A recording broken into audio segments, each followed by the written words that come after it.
Hey everybody, I hope and pray that you're doing well. Today as we come to our word from the word, and today that word is patience. Patience. I know that's one of our favorite words as we talk about, especially with prayer. But if you're like me, you find a lot of times that the times that we spend in prayer is a time of the Lord growing our patience, strengthening our patience. And it's basically saying it's out of my hands and Lord, it is in yours. As always, I pray that you're following along in all these passages. We left off last week in 1 Samuel chapter 20. Skipping on to chapter 22 today, you do need to read chapter 21 to really understand what's going on for what we're talking about today in chapter 22. But you will see that David, is on the run for his life and from King Saul. And we're going to see basically all week between David and Saul. And as you go through, we're going to go through chapter 24 this week. And one thing you can see is the difference in the way that David is relying on God and Saul is relying on himself. So one of the things here that we see with patience today, 1 Samuel chapter 22, you'll look at two verses, verses 3 and 10. It says, Then David went from there to Mizpah of Moab, and he said to the king of Moab, Please let my father and mother come here with you till I know what God will do for me. If you go down to verse 10, this is one of Saul's men giving him a report of where he saw David, and this goes back to chapter 21. It says, talking of David, he says, And he inquired of the Lord for him, and gave him provisions, and gave him a sword, the sword of Goliath the Philistine.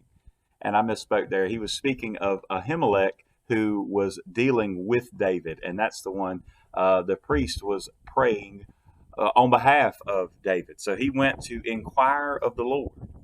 And it's something that he's going and even seeking the help of others. He's seeking safety for his parents, and so we can see that as he's going. He's like, "Hey, this will be a good place."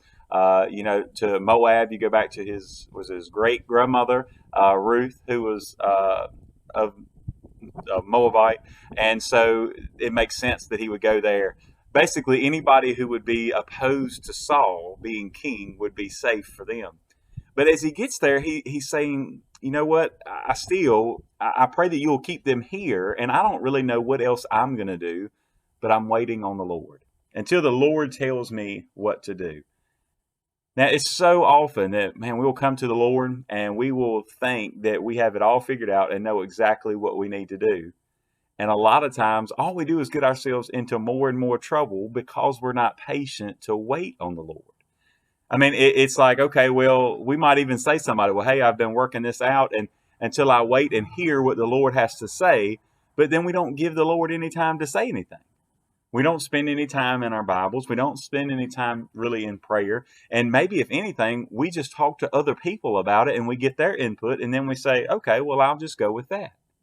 Now, don't get me wrong. God can speak through others and especially speak through other believers, the fellowship of believers that we can come together and iron sharpens iron and grow off of each other. And God can speak through us to each other.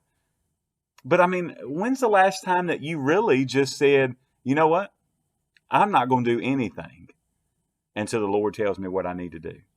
Now, it doesn't mean you sit down and absolutely do nothing, but it means that you're not going to try to sway your own opinions one way or another. You're just going to allow the Lord to speak. And that's exactly what you'll see as David goes through, as we're going to talk about this week, some different things that he goes through and different situations that he's faced with, that you can see that he's relying and waiting on God, and Saul is jumping ahead, doing what he wants to do and what he sees is right in his own mind. So even this week, as we're going through this, I pray that you would look in your own life and see, are you living a life that's more like David, seeking the will of God, or are you seeking a life like Saul, seeking the will of yourself? I can tell you this, Saul gets very impatient in a lot of things that he does.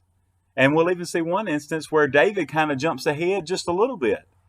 But then he remembers and the Lord kind of speaks to him and moves in his heart to say, you know what, that wasn't quite right. So we see David continuing to be patient with the Lord. So I guess my question and my challenge for you, just not just today, but every day, but especially this week, why don't you just make it your focus that you're going to be patient with whatever decision you need to make with the Lord.